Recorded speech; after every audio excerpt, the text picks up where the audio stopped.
Israel के लिए जासूसी करने वाले भारत के 8 साबिक फौजियों को कतर में सजाए मौत सुना दी गई है। इसराइल और भारत का गठजोड़ बेनकाब होने के बारे में बात करने के लिए हमारे साथ लाइन पर मौजूद हैं तजियाकार सैयद मोहम्मद अली साहब और ब्रिगेडियर रिटायर्ड राशिद वली साहब भी हमें ज्वाइन कर चुके हैं। आप दोनों मौजूद मेहमानों का बहुत बहुत शुक्रिया। सैयद मोहम्मद अली साहब, पहले आप फरमाइएगा कि भारत और इसराइल का गठजोड़ बेनकाब हुआ है, क्या कहेंगे आप इसके ऊपर? बड़ी डेवलपमेंट है और मैं समझता हूँ पाकिस्तान के लिए एक स्ट्रेटेजिक अपॉर्चुनिटी भी है। और इससे ये भी साबित होता है कि दरअसल भारत के की जो दिफाई पॉलिसी है और इंटेलिजेंस का काम है वो जो भारतीय हिंदू एंटी मुस्लिम नजरिया है उसके पाबंद और उसके तहत है।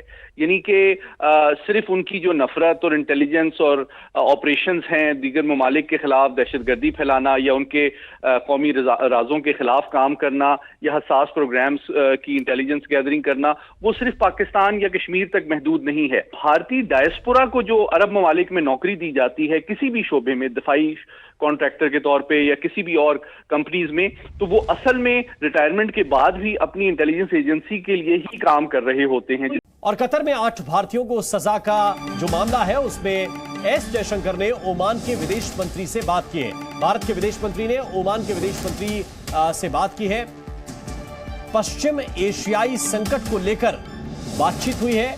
जयशंकर ने सऊदी और यूएई के विदेश मंत्री से भी बात की है। 24 घंटे में ये मैटर बहुत आगे जाएगा और कतर को अगर भारत ने नाक ना लड़वाया तो मैं तो मेरा नाम बदलने को तैयार हूं।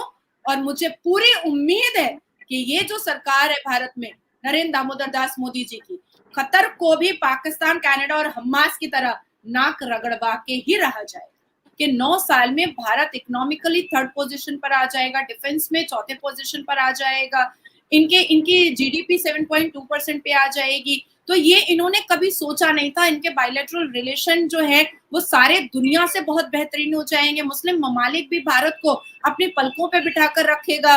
तो ये चीज इन टेररिज्म ऑर्गेनाइजेशन वाले देशों को समझ में नहीं आया था, पर जैसे जैसे भारत की तरक्की दिख रही है, उनके प्रोजेक्ट्स दिख रहे हैं, आगे बढ़ते हुए कदम दिख रहे हैं, ये सारे टेररिज्म ऑर्गेनाइजेशन के दिल में ये बात अब चुभ रही है कि एक बार भारत अगर ग्लोबल पावर में आता है तो हम टेररिज्म ऑर्गेनाइजेशन को और देश को खत्म होना पड़ेगा। और ये कतर को सजा अब सिर्फ भारत नहीं देगा, कतर को सजा इसराइल देगा, कतर को सजा सऊदी अरबिया देगा, कतर को सजा बहरीन देगा, कतर को सजा इजिप्ट देगा। ये सारे लोग कतर को एक टेररिज्म ऑर्गेनाइजेशन की तरह ही मानते हैं। देखिए, कतर के अंदर 8 लोगों को जो नेवी ऑफिसर्स हैं, रिटायर्ड ऑफिसर जो कि धारा ग्लोबल टेक्नोलॉजीज पे के लिए काम कर रहे थे, वहां पे कतरी उनके जो फोर्सेस थे उनको ट्रेन कर रहे थे, तरबियत कर रहे थे। उनके ऊपर इल्जाम है कि उन्होंने इटालियन सबमरीन है उसके लिए उससे वहां उसकी इंफॉर्मेशन जो है वो इजराइल को दी है। लेकिन बड़ी सीवियर पनिशमेंट है जो कि मेरे ख्याल में मिडिल ईस्ट और ये स्टेटें जो हैं वो एक्सरसाइज हमेशा करती, लेकिन फॉरेनर्स के लिए, अपने शहरियों के खिलाफ वो इतनी सख्त सजाएं नहीं देते। आपने देखा होगा कि इन सऊदी अरेबिया बिलखसूस पाकिस्तानी, बंगाली, नेपाली इस तरह के लोगों को फांसियां भी देंगे, हाथ भी काटेंगे, सारा कुछ। लेकिन मैं समझता हूं कि जासूसी के एलिगेशन के ऊपर इतनी सख्त सजा देनी, मैं बहसीत स्टूडेंट ऑफ लॉ में ये बताना चाहता हूं कि सजा जब दी जाती है उसके कई एलिमेंट होते हैं कि जो इंफॉर्मेशन दी है इन्होंने उससे जानी नुकसान कितना हुआ है, किसी मुल्क को कितना नुकसान हुआ है, उसकी सजा की नौयत, इन सारे माली नुकसान हुआ है, रिप्यूट का नुकसान हुआ है, उसका तखमीना ये सारी चीजें लगा के उसको किया जाता है। एक बहुत बड़ी खबर है इस वक्त जो इंटरनेशनल मीडिया तो उसको उठा रहा है काफी, लेकिन मैं नहीं समझता कि इन्फोर्सेबल होगा। भारत का इन्फ्लुएंस इस वक्त is on the peak, 5th largest economy on the planet.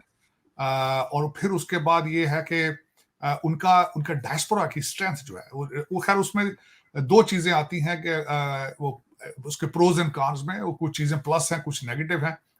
Qatar के अंदर भी बहुत ज्यादा भारतीय काम करते हैं, तो उसका जब आप उनसे चीजें नेगोशिएट करते हैं, स्ट्रेंथ भी होती है, वीकनेस भी होती है कि अगर कल को ये हमारे लोगों को वहां से निकालें तो फिर क्या होगा। लेकिन मैं नहीं समझता कि वहां तक चीजें जाएंगी, क्योंकि आपने देखा होगा कि कनाडा के साथ जब दोनों कंट्री एक दूसरे के आमने सामने आए तो जस्टिन ट्रूडो को भी कहना पड़ गया था कि 5th लार्जेस्ट इकोनॉमी और भारत का role due to the global south और साउथ चाइना सी के अंदर जो उस वक्त उनकी इम्पोर्टेंस है, उनको देखते हुए इतना आसान नहीं होगा उनको चैलेंज करना। और कनाडा भी बैकफुट पर है। मैं नहीं समझता कि यहाँ भी कतर जो है वो इन चीजों को इन्फोर्स कर पाएगा। उनके कारण क्या थे? इन्होंने बोला साहब आपने जासूसी करी है इजराइल के लिए एक तो मुझे लगता है कि पूरे इस्लामिक वर्ल्ड में एक हवा बना है इजराइल का। पता नहीं क्यों इनको सब लगता है कि यहूदियों के जासूस हैं, हिंदुओं के इनका है कुछ दिमाग में ना।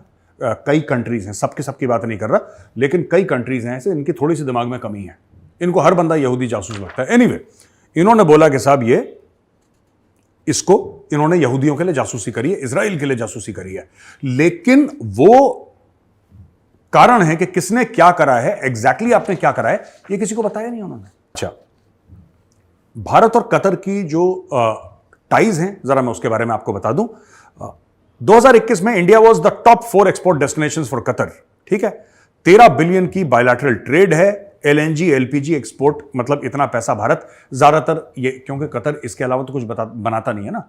मेड इन कतर तो कुछ होता नहीं है। वो जमीन के नीचे से तेल लिख रहा है, उसी का वल्ला अभी भी चल रहा है, उसी से ऊंट भी चल रहा है, उसी से गाड़ी भी चल रही है, उसी से खजूर भी खा रहे हैं। इसके अलावा तो कुछ है नहीं वहां पे कतर में। तो कतर ने बोल दिया ठीक है, हाँ थोड़ी बहुत टूरिज्म है उनकी, थोड़ा बहुत फाइनेंस का उन्होंने इंस्टीट्यूशंस बना रखे हैं, जो मतलब वहां पे आके फॉरेन इंस्टीट्यूशंस वहां पे काम करते हैं, एक हब सा बना रखा है। लेकिन most of its wealth is from petroleum and natural gas. लेकिन एक और बहुत बड़ी डेवलपमेंट हुई है जिसमें इंडिया फिर ग्लोबल लाइमलाइट में आ गया है। रिसेंटली अभी कनाडा इंडिया मामलात जो थे वो थोड़े थमे ही थे, और बल्कि मैं देख रहा था कि इंडिया ने जो है वो कनेडियंस के लिए जो वीज़े हैं वो दोबारा खोल दिए। कतर ने आज सुना है कि 8 इंडियंस को डेथ सेंटेंस दे दी है फॉर स्पाइंग। आप क्या समझते हैं, ये कितना बड़ा डिप्लोमेटिक सेटबैक है?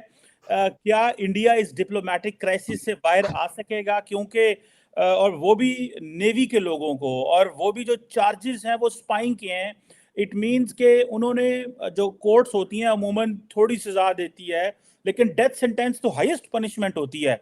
आप क्या देखते हैं, कतर इंडिया ताल्लुकात मजीद ख़राब हो सकते हैं, या क्या आप देख सकते हैं कि इंडिया जो है वो अरब फ्रेंड्स के ज़रिए या वेस्टर्न फ्रेंड्स के ज़रिए कतर को अलोर करने की कोशिश करेगा कि वो इसमें जो है वो मर्सी करे? आप इसको कैसे देखते हैं? पहले इस पे जरा आज बात करें। चीमा साहब, मिडिल ईस्ट के अंदर जिस तरह का उनका जुडिशल सिस्टम है वो दुनिया से अलग है बिल्कुल ही। अगर देखा जाए उनका, जिस तरह आपने देखा होगा कि सऊदी अरेबिया और दूसरे मुस्लिम ममालिक के अंदर जिस तरीके से हार्श सजाएं दी जाती हैं, बिलखुसूस फॉरेनर्स को। आपने देखा होगा कि वहां पे हर जुमे वाले दिन सऊदी अरेबिया के अंदर लोगों के हाथ काटे जाते हैं, गर्दनें उतारी जाती हैं, लेकिन मेजॉरिटी जो होते हैं इमिग्रेंट, गरीब लोगों को। अमीर आदमी के लिए वहां पे सजाएं मुख्तलिफ किस्म की हैं, लोकल को जो जिनको कहते हैं अपने सिटीजन के लिए अलग है। लेकिन इतना आसान नहीं होगा इन 8 आर्मी ऑफिसर्स को सजा देना, इतना आसान नहीं होगा। मैं समझता हूं ये एक मेरे ख्याल में तो कतर ने जो थोड़ा सा हवा लेने की कोशिश की है। बहुत ही अफसोस और दुख की बात है दोस्तों, क्योंकि कतर ने 8 भारतीय नागरिकों को सजाए मौत सुनाई है, और ये सभी 8 भारतीय नागरिक इंडियन नेवी के रिटायर्ड ऑफिसर थे। इन सभी 8 नेवी अफसरों को कतर ने अगस्त 2022 में कतर में ही गिरफ्तार किया गया था, और ये तभी से वहाँ जेल में बंद थे। बीते साल 2022 में जब इन लोगों को गिरफ्तार किया गया था, तब ये लोग कतर की एक प्राइवेट फर्म के लिए काम करते थे। इस प्राइवेट फर्म का नाम है दोहरा global technology and consultancy service, और इस फर्म का काम था डिफेंस सर्विसेज देना। इस कंपनी का जो मालिक था वो रॉयल ओमान वायुसेना का एक रिटायर्ड अफसर था। इंडियन नेवी के 8 अफसरों के साथ साथ इस कंपनी के मालिक को भी गिरफ्तार किया गया था, लेकिन इस कंपनी के मालिक को नवंबर 2022 में छोड़ दिया गया था। ये 8 इंडियन नेवी के अफसर जिस कंपनी के लिए काम करते थे,